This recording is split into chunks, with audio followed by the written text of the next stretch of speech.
Get out. This isn't your house anymore. My father's voice thundered through the living room like a bullet. I stood there with my bag half-zipped, my eyes trembling, my hands frozen. I was barefoot on the hardwood floor I used to play on as a kid, and now I was being thrown out like a stranger. My mother didn't say a word. She looked away, her hands nervously clutching the edge of her silk shawl like she wanted to disappear into it. And then, without missing a beat, my sister Lauren leaned against the hallway wall with that same smirk she'd worn since childhood. "Finally, peace," she said, twirling her phone in her hand. "I thought you'd never leave." I should have snapped back. I should have screamed. I should have reminded them that I'd paid the property taxes last year when Dad couldn't. That I bought Mom her medication when she was too embarrassed to ask anyone else. That I helped Lauren pay off her credit card debt last summer when her boyfriend ghosted her. But I didn't. I just picked up my bag, blinked the tears back, and stepped toward the front door like a stranger, excusing herself from a place she was never welcome in the first place. Then the door swung open, hard, fast, with force. And there he stood, my husband. No emotion on his face, no greeting, no smile. He was in a sharp black coat, his jaw clenched, a quiet fire behind his calm. Beside him, our lawyer. I froze. So did everyone else. My dad's mouth slightly opened, like he was about to say something. Then he didn't. My sister stood upright, the phone slipping in her hand. My mother? She looked like she'd just seen a ghost rise from her own guilt. But I knew this moment was coming, because I hadn't just walked into this house today with a duffel bag. I'd walked in with truth. And what they didn't know was, this house wasn't theirs anymore. Not since last week. Let me rewind. Just a little, but not far. I'll keep it sharp. My name is Rachel Carson, 28 years old, married to a man most people don't even try to understand, Ethan Miller. Sharp mind, colder execution, a self-made real estate investor who never cared about being liked. We met 4 years ago when I was doing freelance staging jobs. I walked into a mansion thinking I was prepping it for a family, and ended up working for the guy who owned every house on that street. Ethan and I didn't have a fairy tale start, but what we had was real. He saw things in me no one else did. I didn't have a powerful last name or Ivy League background, but I had fire, grit, strategy, and he loved that about me. My parents, on the other hand, they hated him. They said he was cold, manipulative, controlling, that I'd gotten lucky and married up. But the truth? They hated him because they couldn't use him, they couldn't guilt-trip him, couldn't borrow from him, couldn't control me anymore through their usual emotional blackmail. So they iced me out slowly. Over the years, the visits became fewer. Phone calls turned into 3-word texts. I'd bring birthday gifts for my sister, and she'd say, "Didn't need anything, but whatever." And my father? He just stared past me like I was the stain he couldn't scrub out of his perfect family portrait. But the real earthquake came 2 months ago. My dad called me, voice trembling, pretending everything was fine. "Hey, Rachel. Listen, the house. We're kind of dealing with a few delays on the payments. And the mortgage, it's gotten a little complicated. Just temporary. You know how it is? That temporary complication? He hadn't paid the mortgage in 6 months. Not one. And the bank? Already scheduled for closure. My father begged, said he was this close to locking a new contract, that he'd pay me back. That I should do this for the family. My mom called the next day pretending like nothing happened, telling me how Lauren had been such a rock lately, planning a birthday party. My sister? She posted a story with a bottle of champagne and the caption, "Self-made." Unlike others, I didn't say anything to anyone, but I called Ethan, and within 2 days, the papers were signed. We bought the house. All legal. The deed? Transferred into my husband's company, and they never knew. Until today. Ethan walked in first. His voice was ice. Calm. Sharp. Hello, Mr. Carson, Mrs. Carson. Lauren. He looked at them one by one. I believe you've been living in our property without formal permission.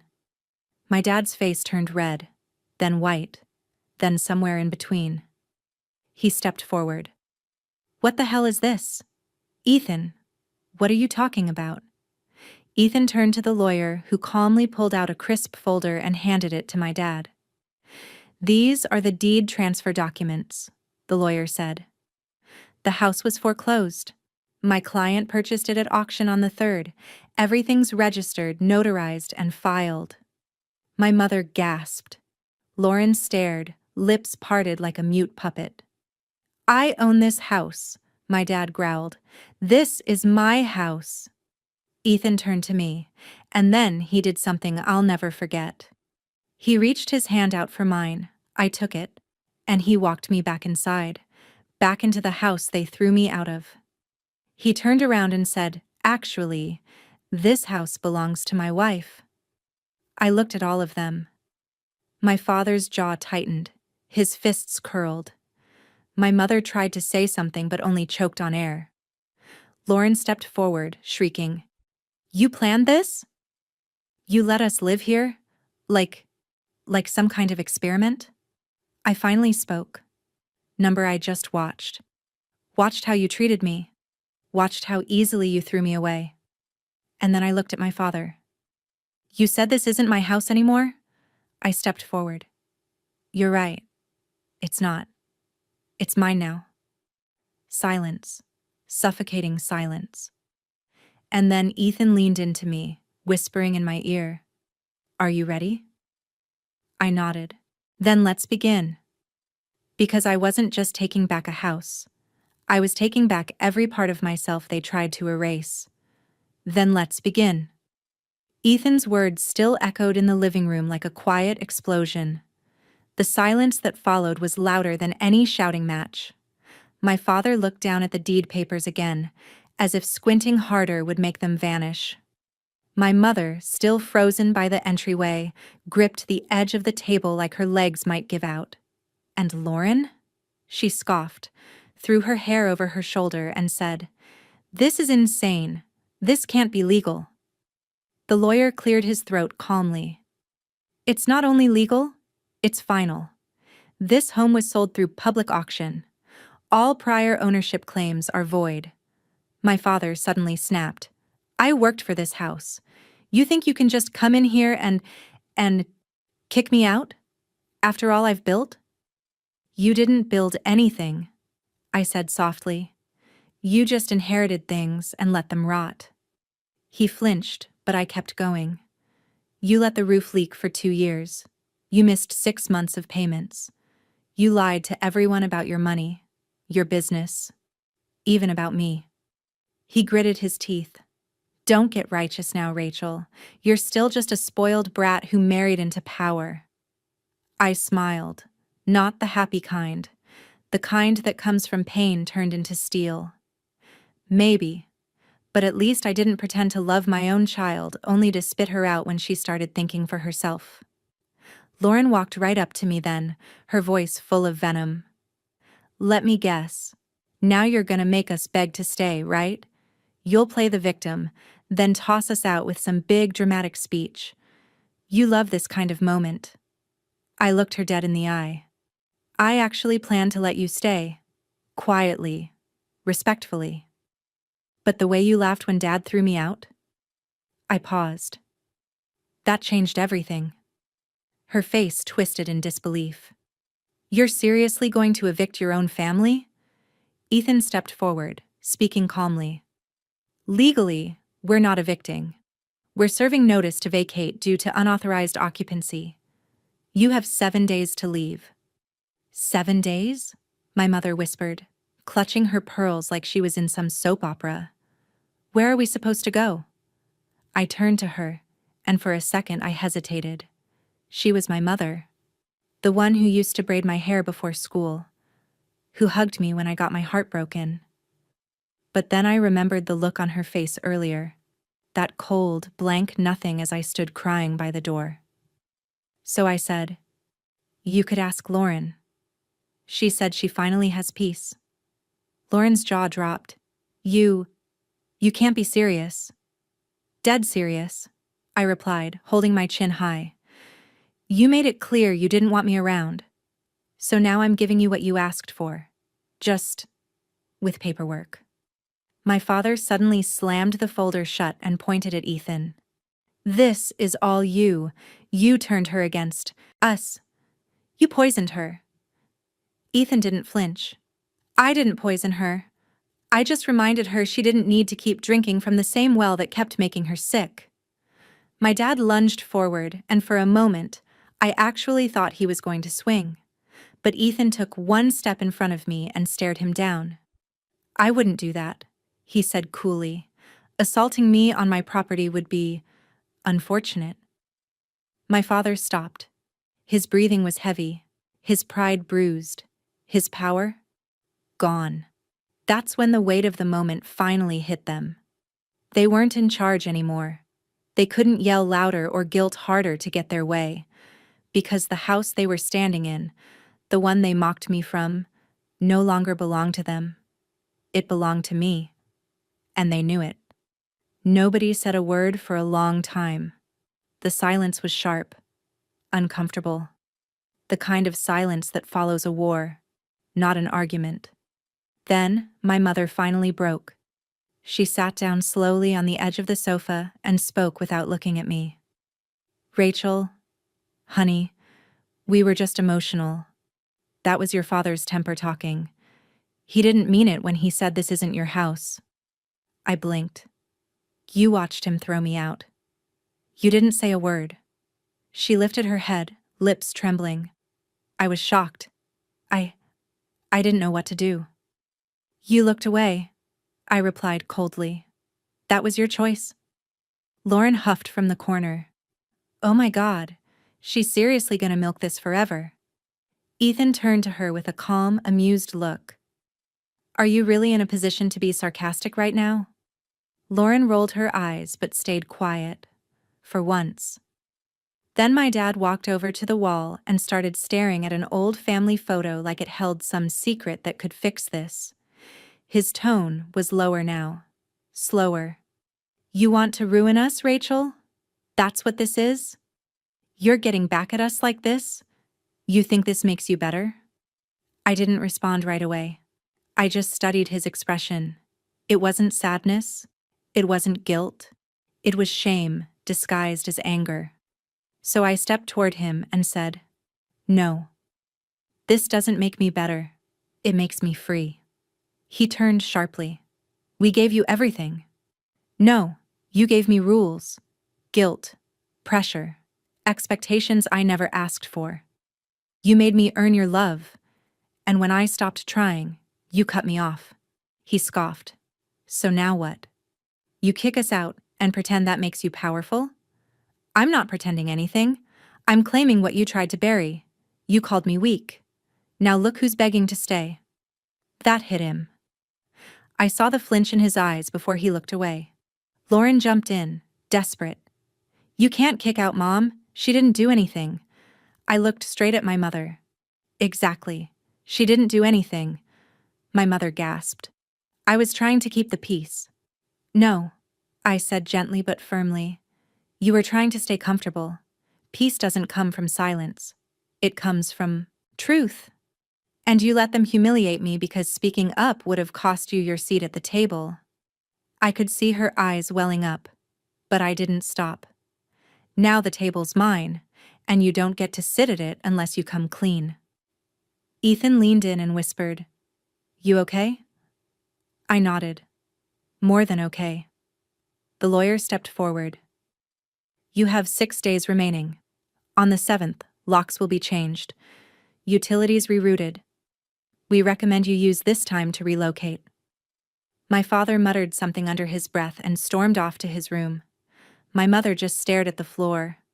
Lauren was trembling, silent for once. Ethan looked at me. "You sure about this?" I took a deep breath. I was sure the moment I stood by that door with my bag and they all let me cry. Then I turned and headed upstairs, back to the room they turned into a storage closet years ago, because it was finally mine again. And the girl they once cast out? She just walked back into power. That night, the air in the house was strange, still, heavy. You could feel the tension in the walls. Every door creaked louder than it should have. Every step echoed like guilt walking down the hallway. I stayed in my old room. It didn't look the same anymore. My posters were gone. The bookshelf was covered in dust. The closet, empty. Like I never existed here. But I didn't cry. Instead, I stood by the window, watching the lights from the neighbors' houses, wondering how many families were like mine, broken, but pretending to be perfect, smiling in front of others while tearing each other apart behind closed doors. Ethan came in quietly and sat down on the edge of the bed. "You're handling this better than I thought." I smiled faintly. "You mean I haven't screamed or broken a glass yet?" He shrugged. "I'd say you're entitled to it." I sat beside him. "I think the worst part is, I'm not even angry anymore. I just feel hollow." He nodded.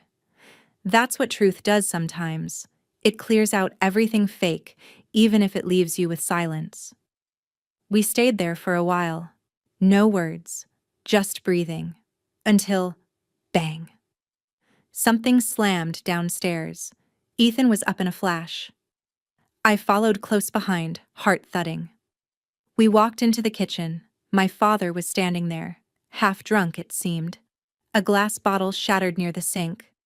"I built this house," he roared, pointing wildly. "I paid for every tile, every brick, every damn corner. You think a piece of paper makes you its owner? It's mine." I didn't flinch. I just stared at him. "No," I said calmly. "It was yours. Until you gambled it away. Until you let your pride be more important than your family." "You ungrateful," he started, stepping forward. But Ethan stepped in front of me like a shadow. My father froze. "You take one more step toward her," Ethan said low, "and I'll make sure your 6 days turn into 6 minutes." My dad glared at him, breathing hard. "You think you can scare me?" "No," Ethan replied. "I think the truth already did that." That stopped him. He backed away slowly, glaring at both of us. Then he muttered, "Fine. Keep the house. But don't come crying back when he leaves you too." I didn't even blink. "Funny," I said. "You're the one leaving this time, and no one's stopping you." He stormed out. The door slammed so hard the windows shook. I turned to Ethan, exhaling. "You okay?" he asked again. I nodded. Because I was. I was finally more than okay. I wasn't just reclaiming walls and floors. I was reclaiming every part of myself they'd tried to break.